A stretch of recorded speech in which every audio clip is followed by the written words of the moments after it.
예배 드리는 우리에게 말씀을 주심을 감사합니다. 종을 도구로 쓰셔서 살아있는 하나님 말씀이 선포되게 하여 주시옵소서. 예수님 이름으로 기도드립니다. 아멘.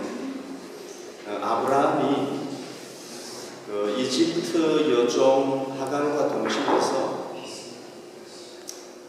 자녀를 얻게 되었습니다. 하나님께서 아브라함에게 자녀를 주시겠다고 약속을 했어요. 근데 10년이 지났는데도 하나님께서 안 주시는 겁니다. 그래서 부인 사레가 이 하갈을 아브라함에게 첩으로 드렸어요. 그래서 아브라함이 동침을 했는데 자녀를 얻게 된 겁니다. 오늘 성경에 보면요, 이 하갈이 아이를 딱 가지게 되니까 자기 여주인 사레가 아이를 가지지 못하니까 막 멸시하기 시작을 했습니다. 아이도 못 가지고 이러면서.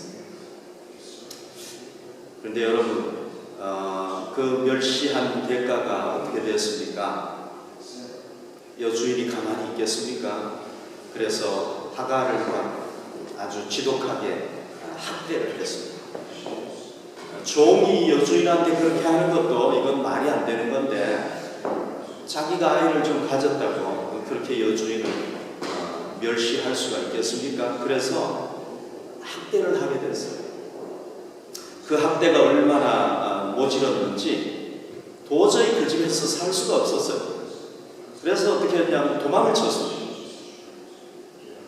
아마 이 하갈은 광야를 거쳐가지고 그 밑에 있는, 원래 이집트 여자니까 이집트로 아마 가려고 했던 것 같아요. 여러분, 그 광야길을 걸어가고 있는 하갈의 모습을 우리가 한번 생각해 봅시다. 그녀의 상황이 어떠했겠습니까? 지금 홀몸이 아니에요. 임신한 겁니다. 그런데 그 사막길을 걸어가는 것은요, 그냥 보통 사람들도 사막을 걷는 건 힘듭니다. 그런데 임신해가지고 배가 이렇게 나와가지고 그 사막길을 걸어간다고 생각해 보십시오. 육체적으로 얼마나 힘들었겠습니까? 그리고 이 아이를 낳아야 되는데 아버지도 없는 아이를 낳아가지고 어떻게 키워야 되겠습니까?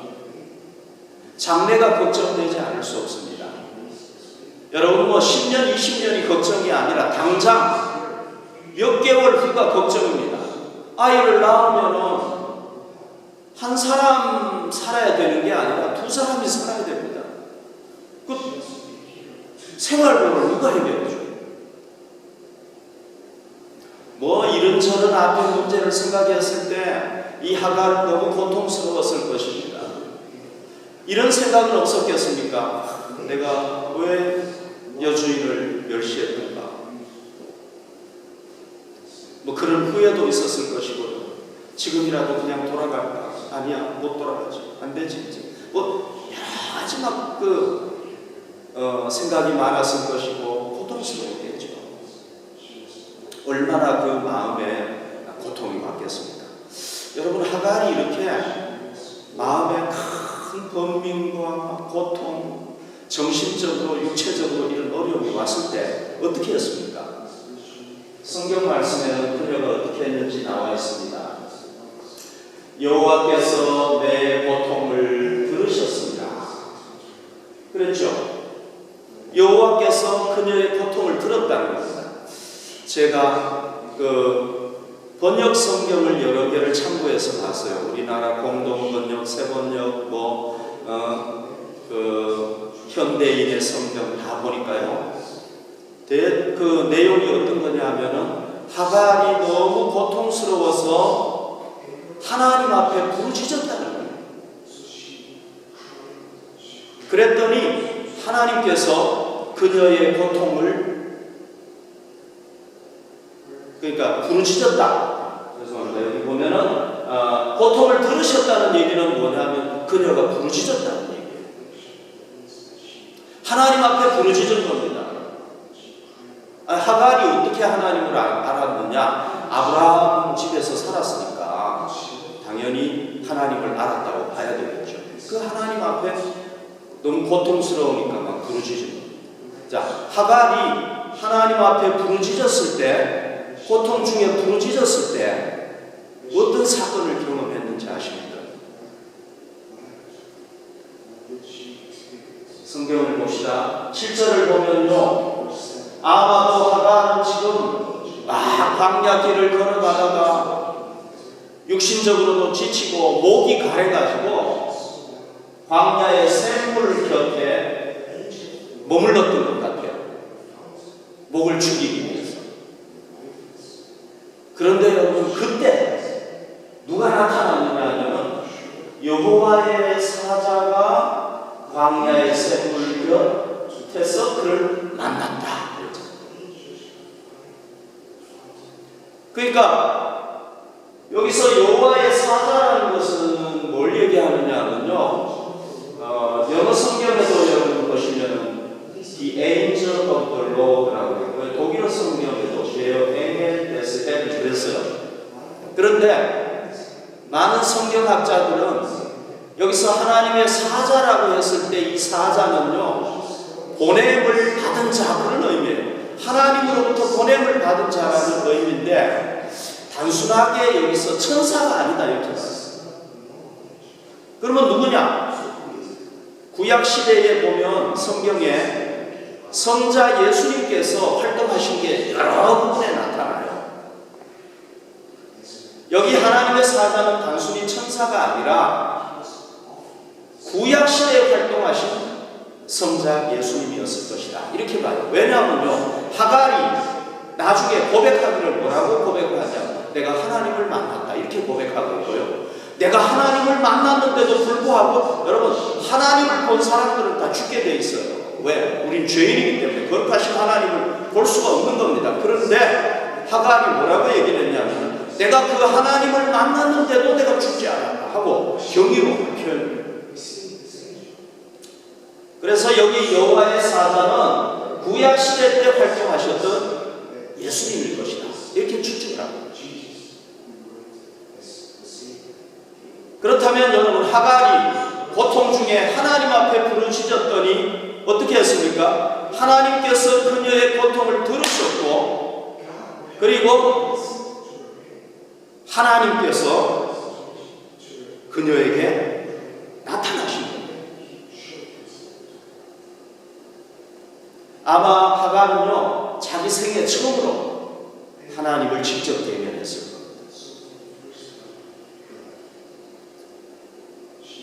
그래서 하나님을 만나는 사건이 일어나게 됩니다. 여러분, 우리도 살다가 보면은 여러 가지 고통을 많이 겪지 않습니까? 우리 삶을 고해의 바다라고 하지 않습니까? 고통의 바다에서 우리 살아가지 않습니까? 그런데 우리가 어떤 사람을 찾지 아니하고 사람에게 도움을 요청하지 아니하고 하나님 앞에 나아가서 부르짖으면 하나님께서 들으신다는 거죠. 그리고 하나님께서 우리를 만나주신다는 거죠.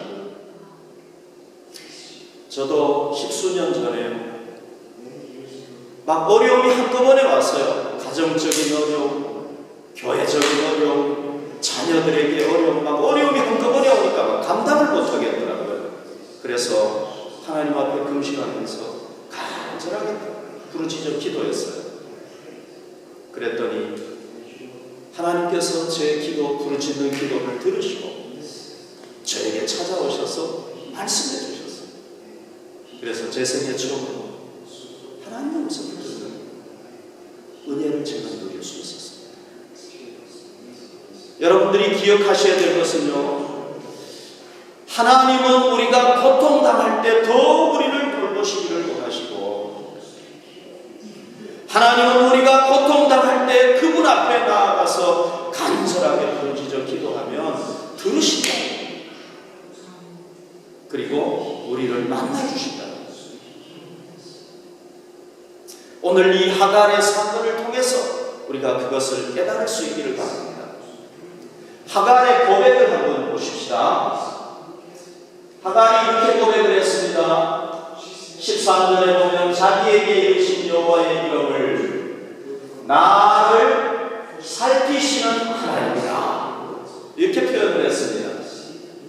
이런 내가 어떻게 여기서 나를 살피시는 하나님을 배웠는고 하리라. 그러니까 자기가 하나님을 체험하고 난 뒤에 뭐라고 고백했냐면 하나님은 나를 살피시는 하나님이다, 이렇게 고백을 했습니다. 여러분, 이 고백 속에는 어떤 내용이 담겨 있습니까? 하갈이 자기 여주인을 멸시했다가 학대를 당했던 것을 하나님께서 다 봤다는 겁니다. 그래서 집을 도망쳐 나와서 지금 힘들게 광야 길을 걸어가고 있는 것을 하나님께서 다 보았다는 얘기입니다. 그녀가 그걸 어떻게 알았습니까? 그 하나님께서 직접 하갈에게 나타나셨습니다. 그리고 그녀에게 소망을 주시고 위로해 주셨습니다. 그리고 그 영광스러운 하나님을 만났을 때 얼마나 놀랐겠습니까? 그 하나님을 만났는데도 불구하고 자기가 죽지 않은 것에 대해서 놀라움을 이렇게 살피시는 하나님이다, 이렇게 표현했다고 볼 수가 있습니다. 하갈이 고통 중에 하나님 앞에 부르짖고 하나님을 찾았을 때 어떤 사건을 경험했습니까? 자기를 살펴보시는, 계속해서 자기를 살펴보시는 그 하나님을 직접 체험하게 되었고, 자기가 직접 체험했기 때문에 하나님은 살펴보시는, 살피시는 하나님이다, 이런 고백을 하게 됩니다.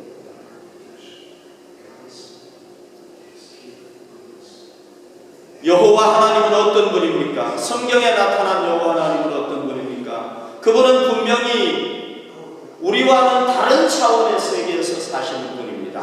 하늘나라에서 사시는 분입니다. 그러나 그분은 하늘나라에 사시지만은 우리를 늘 살펴보시는 분. 성경은 우리에게 분명히 가르쳐주고 있습니다. 시편 113편 5절 6절 말씀을 보십시다. 여호와 우리 하나님과 같은 이가 누구리요? 높은 곳에 앉으셨으나. 여러분, 우리가 도저히 우주선을 타고 간다고 만날 수 없는 그 다른 차원의 세계에 더 헤븐, 하나님 나라에 사시는 분이지만, 그러나 스스로 낮추사 천지를 다 살펴보십니다. 여러분, 천지를 살피신다면은 75억이나 되는 인구 한 사람 한 사람 다 살펴보십니다.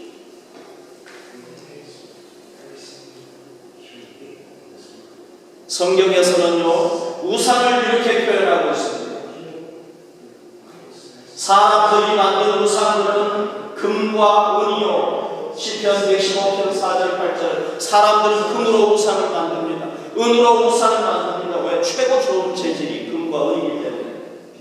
사람이 손으로 만든 것이라, 사람이 손으로 만들어서 이렇게 우상을 섬기는데 특징이 뭡니까? 입이 있어도 말하지 못해요. 입이 분명히 있어요. 그럼 말을 못해요. 눈이 있어도 눈을 가지고 있지만 보지 못합니다. 귀가 있어도 듣지 못하며, 코가 있어도 냄새 맡지 못합니다. 그 다음 말씀. 손이 있어요. 만지지 못합니다.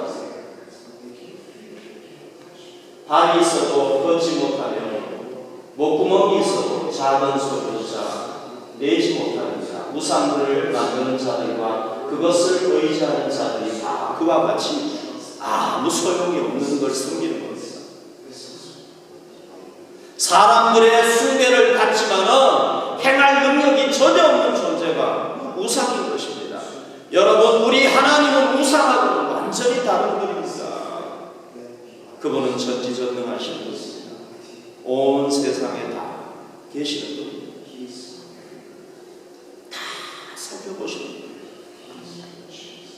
그분은요, 우리 한 사람 한 사람 다 보고 계시고 다 알고 계시고 우리의 고통을 다 느끼시는 분입니다. 사람과 로봇의 차이가 뭡니까? 사람은 감정이 있잖아요. 느낄 수 있잖아요. 불쌍한 사람을 보면 불쌍함을 느끼고요. 사랑을 느끼고 미움을 느끼지 않습니까? 로봇은 그걸 못합니다. 생각을 이성적으로 뭘 할 수는 계산할 수 있고 뭘 할 수 있어 행동할 수 있지 몰라도 우리처럼 감정을 가지고 있지 않고 느끼지 못해요.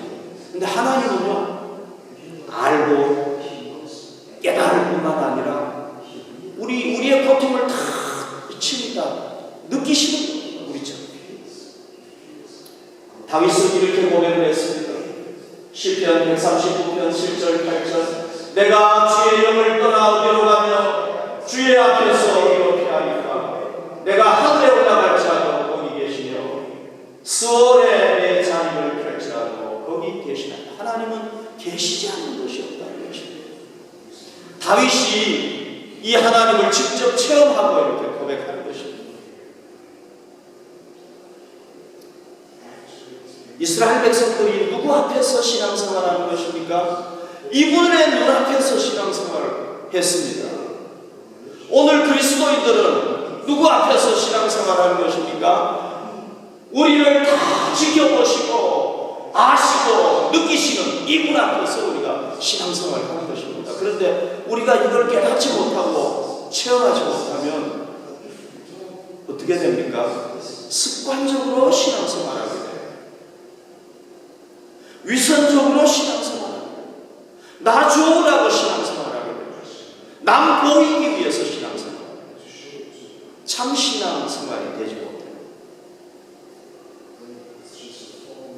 그런데 우리가 고통 중에 괴로움 당할 때 하나님 앞에 나가 부르짖고 기도하면 하나님을 만나게 되고 하나님의 역사를 체험하게 되고 하나님의 응답을 체험하게 되면서 점점 하나님께서 내 모든 삶에 다 보고 계시고 알고 계시고 느끼고 계시는구나 하는 걸 깨닫게 됩니다. 그래서 참 신앙인으로 살아갈 수가 있어요.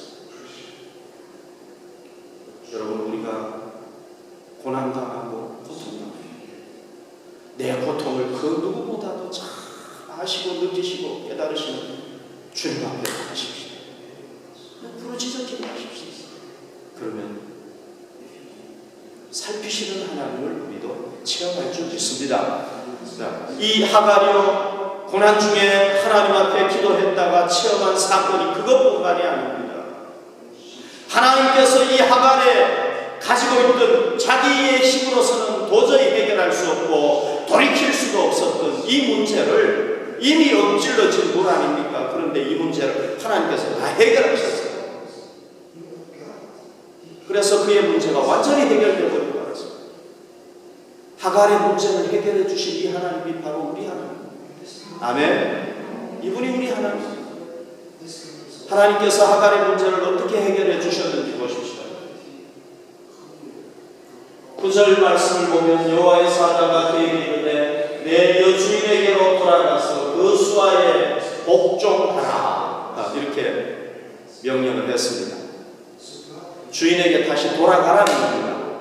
왜 그렇게 했을까요? 첫 번째는 하갈이 잘못했기 때문에 이런 일이 벌어진 거 아닙니까? 여종이 건방지게 다니죠. 아이를 가졌다고 은혜인 줄 모르고 여주인을 멸시한다는 게 말이 안 되잖아요. 자기가 잘못했기 때문에.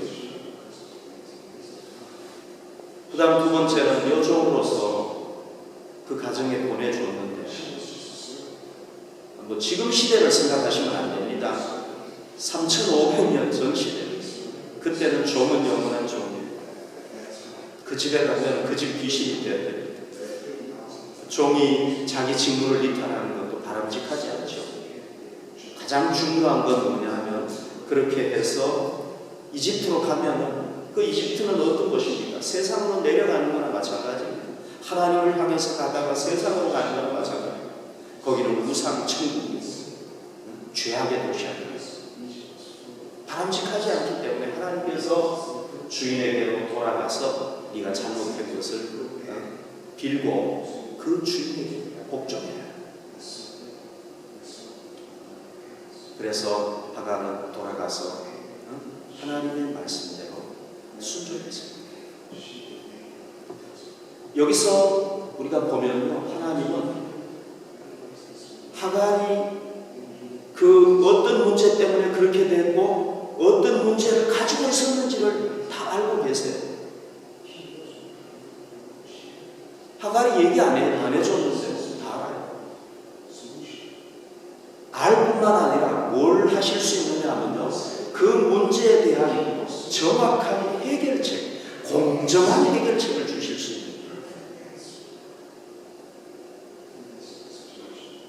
우리가 고난 중에 고통당할 때 하나님 앞에 부르짖고 기도하면 우리가 어떻게 할 수 없는 딜레마, 앞으로 갈 수도 없고 뒤로 갈 수도 없고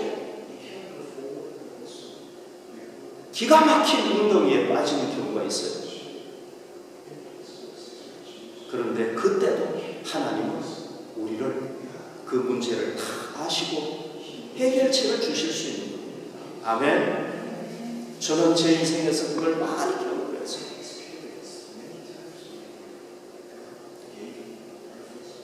그래서 우리 정말 기가 막힌 문제를 만나도 하나님 앞에 나아가서 기도하면 또 부르짖으면 도움을 요청하면 우리 하나님은 해결해 주실 수 있는 줄 믿습니다. 여러분, 혹시 우리가 지금 고난당하는 것이 우리의 잘못으로 그렇게 되었다면 하나님 앞에 우리가 회개하고 다시 우리의 맡은 일에 충실하도록 해야 되겠죠. 내가 지금 하나님께서 허락하신 자리에서 벗어나지 않는, 하나님이 원하시지 않는 자리에 서 있는 것은 아닌가, 우리가 깨닫고 하나님 앞에 자복하고 우리의 잘못을 고치면 하나님께서는 우리를 다시 새롭게 해주실 줄로 믿습니다. 그 다음은 여기 보십시오. 10절 보십시오. 여호와의 사자가 또 그에게 이르되 내가 내 실을 크게 번성하여 그 수가 많아 셀 수 없게 하리라. 하갈의 가장 큰 고민이 뭐였습니까? 자기는 죽어도 괜찮아요. 그러나 이 뱃속에 있는 아이가 문제 아닙니까? 이 아이의 장래를 생각했을 때 이거 어떻게 해야 될지 홀홀 단신으로 도망쳐 나왔는데 갈 데도 없고 집도 없고 이 아이를 어떻게 해야 될 것인가 고민이 되지 않았을 것입니까? 그런데 하나님께서 다 아셨어요. 그래서 그녀의 마음을 다 아십니다. 내가 내 실을 크게 번성하게 해주겠다. 하나님께서 약속을 하셨는데 그대로 다 이루어졌어요. 이스마엘의 자손들이 번성하게 되었어요. 하나님은 우리가 하나님 앞에 나가 부르짖고 기도하면 억울함 속에서, 분함 속에서, 또는 어떻게 할 수 없는 상황 속에서 하나님 앞에 나가 부르짖어 기도하면 하나님께 도움을 요청하면 하나님은 우리의 그 불행한 삶도 얼마든지 바꾸어 주실 수 있습니다. 복된 삶으로 만들어 주실 수 있습니다. 우리를 번성하게 해 주실 수 있습니다. 그 다음 12절을 보십시오. 그가 사람 중에 들나귀같이 되리니 그의 손이 모든 사람을 치겠고 모든 사람의 손이 그를 찔으며 그가 모든 형제와 대항해서 살리라. 하나님은요, 그가 그의 앞길을 벌써 다 아시고 들나귀와 같이 될 것이다, 살 것이다 이렇게 예언을 했습니다. 여기서 들나귀라는 것은 뭘 비유하는 거겠습니까? 이스마엘이 그리고 그 후손들이 광야에서 막 자기 마음대로 이렇게 살아가는 그런 사람으로 살게 될 것이다. 자유분방하게 살게 될 것을 예언을 했어요. 내적으로 그 이면에는 뭘 얘기한 겁니까? 굉장히 거칠고 아주 싸납게 살 것을 이렇게 얘기를 했죠, 그죠? 하나님께서 예언하신 대로 그 이스마엘 족속, 사막에 사는 베두인 족속, 그 다음에 많은 아랍 족속들은 이렇게 살아가고 있다는 거죠. 여러분, 하나님 하나님께서 예언했는데요. 지금 3,500년이 지났는데 다 그대로 이루어져요. 너무 놀랍지 않습니까? 저는 이 구절 보면 정말 놀라워요. 그렇게 살아가요, 그 사람.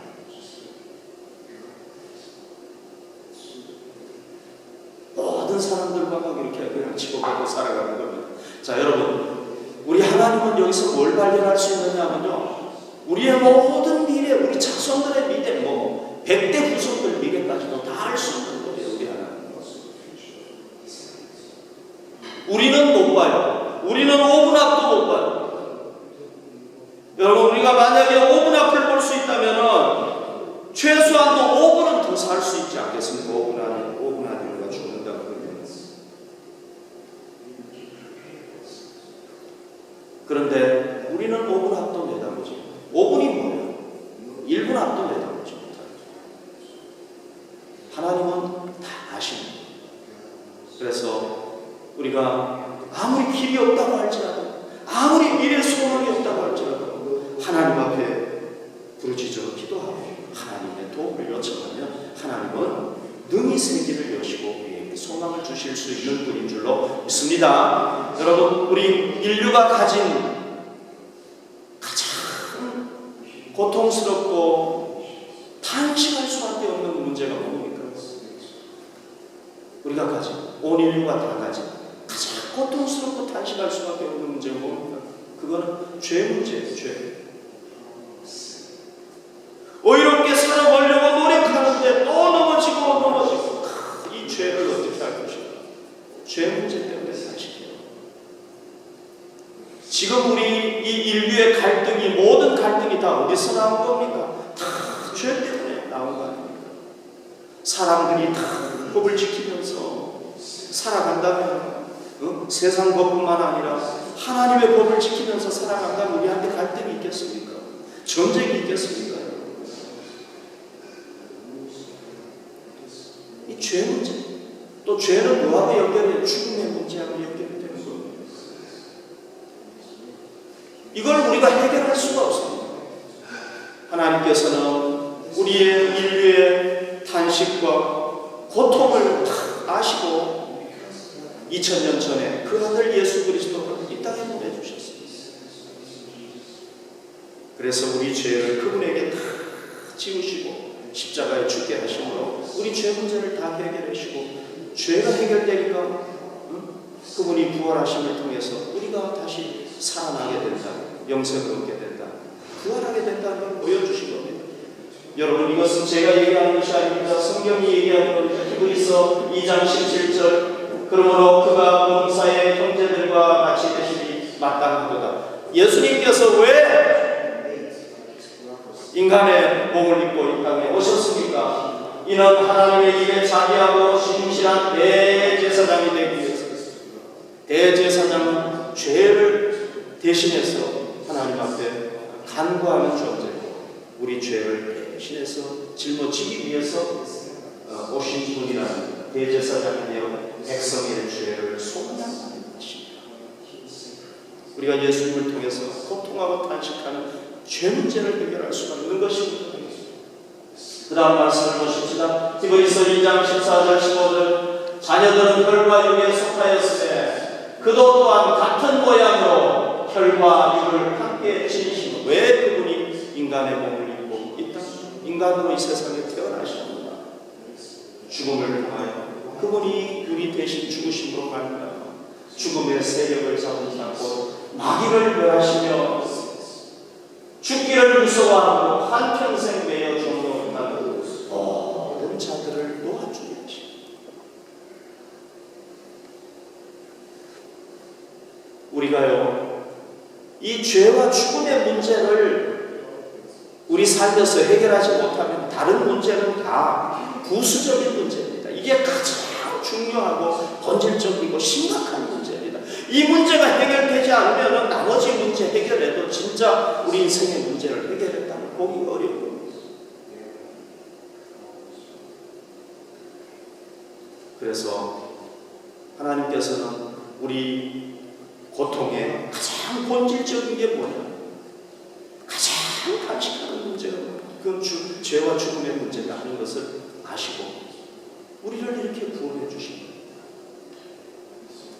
그래서 우리는 예수님을 우리의 구주로, 하가리요, 자기가 잘못했잖아요. 그러나 고통 중에 하나님께 나아가 부르짖었더니 하나님께서 긍휼을 베푸시고 다 해결해 주셨듯이 우리 죄로 인해서 우리가 죽어가는 겁니다. 심판당하고 죽어야 되는 겁니다. 그런데도 우리가 하나님을 찾고 하나님께서 보내주신 예수 그리스도를 구주로 영접하면 우리가 죄와 죽음에서 구원받도록 해주십니다. 그래서 우리는 예수님을 통해서 이 인간의 가장 고통스러운 문제, 가장 본질적인 문제를 해결해야 합니다. 예수님을 영접하지 않으신 분들은 예수님을 영접하셔서 내 구주로 영접하셔서 이 문제를 해결받아야 됩니다.